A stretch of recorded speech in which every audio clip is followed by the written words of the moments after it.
اور خطے میں جنگ دوسرے مہینے میں آ چکی ہے. پوری دنیا کی معیشت متاثر ہو رہی ہے. غربا کو ریلیف دینے کے لیے امیر اور خوشحال افراد کو اظہار اور قربانی کا مظاہرہ کرنا ہوگا. وزیر اعظم شہباز شریف کا موجودہ صورتحال سے متعلق اعلیٰ سطحی اجلاس میں خطاب. انہوں نے کہا کہ کفایت شعاری کے لیے حکومتیں تمام سرکاری گاڑیاں گراؤنڈ کر دی ہیں. کابینہ ارکان نے 2 ماہ کی تنخواہیں رضاکارانہ طور پر سرنڈر کی ہیں. گزشتہ 3 ہفتوں میں وفاق نے پی ایس ڈی پی میں 100 ارب روپے کا کٹ لگایا. وزیر اعظم نے مزید کہا کہ پاکستان نے جنگ شعلے ٹھنڈے کرنے کے لیے ہر ممکن کوشش کی ہے. حکومتی اور فیلڈ مارشل کی کاوشوں سے بحری جہاز پاکستان پہنچے. خطے میں جنگ اب دوسرے مہینے میں آ چکی ہے.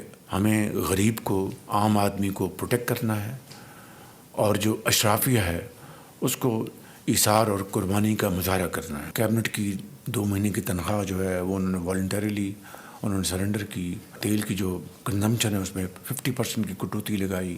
پھر پارلیمنٹ کے ممبرز نے اس کے لیے کنٹریبیوٹ کیا اور اسی طرح کا 60% جو گاڑیاں ہیں ان کو ہم نے کھڑا کر دیا تاکہ تیل کا جو استعمال جو ہے وہ کم سے کم ہو. خطے میں جنگ کے شعلے ٹھنڈے کرنے کے لیے ہم نے بھرپور کوشش کی.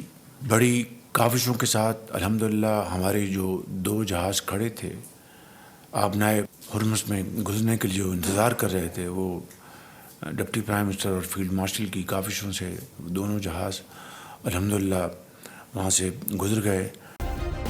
سبسکرائب کریں اور بیل دبائیں تاکہ کوئی خبر رہ نہ جائے.